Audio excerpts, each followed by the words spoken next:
Good morning, Dr. Berger. Good morning, Irina. So, a lot of, especially it's portrayed to women, they complaining that when they're losing a lot of weight, their face becomes, very Ozempic face. You probably heard this type of an expression, right? I mean, the skin becomes saggy, and not only skin, but on the body, but also on the face. What would be your recommendations?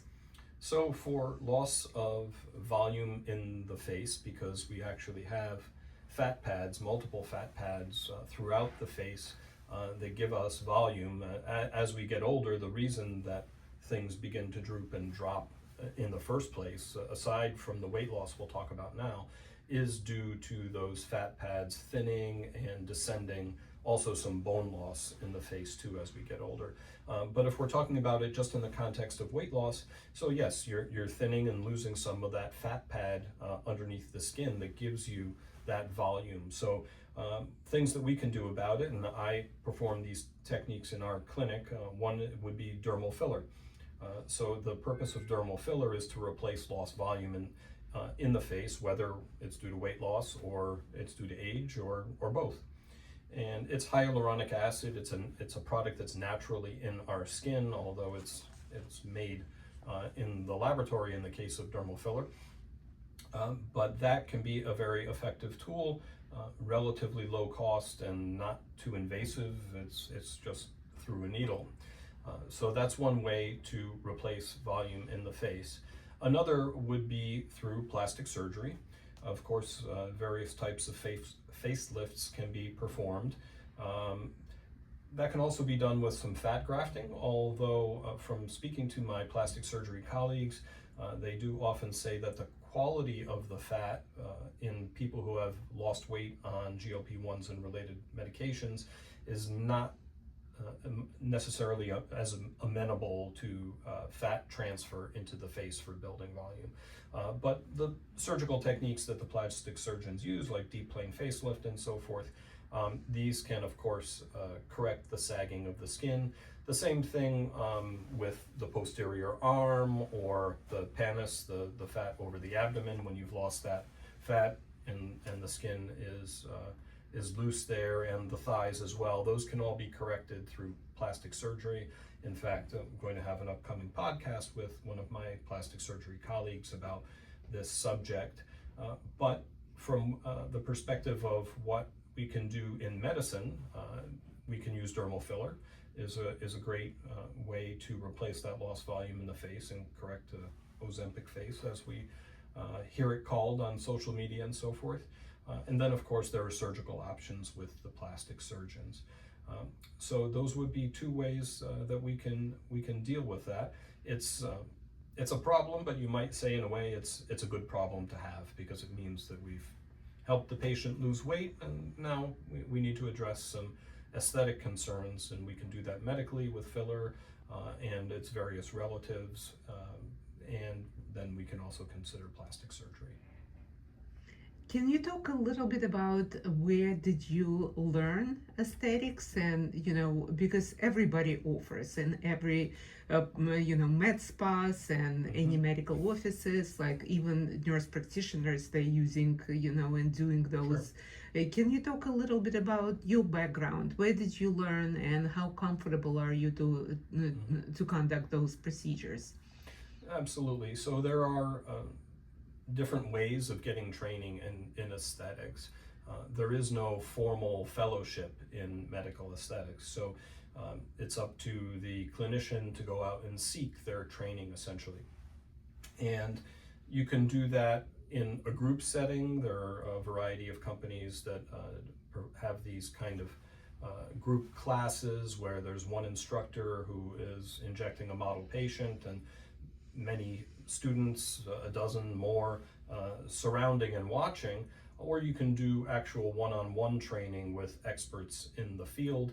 That's what I did with a surgeon on Park Avenue, and also with a training facility in Toronto, Canada, and another of my medical colleagues in internal medicine in Idaho. But I think the important thing is to have that one-on-one training. where you're working directly under the immediate supervision of the expert injector, ideally a physician, perhaps a surgeon, so that you know that you're doing everything safely. Of course, the model patient who's actually undergoing the procedure wants to know that everything is being done safely, and you're getting proper instruction on technique. You also need a lot of anatomical training, and of course, physicians, most of us who've gone through medical school had to go through gross anatomy. So we have seen the blood vessels and the nerves of the face and so forth during our anatomy training. And not to disparage other colleagues, but in some other types of clinicians, they haven't undergone that kind of training. And I really think it's important. There is no substitute for medical training, however we're talking about it, for aesthetics or for medicine in general. So I think if you're going to seek out someone who is going to perform these kinds of procedures, whether it be neurotoxin like Botox, Dysport, or Xeomin, or a dermal filler of some kind, it's really important to know that they have had proper training. And to me, going to these group classes for a weekend or something like that and then going out and injecting isn't the best preparation for that.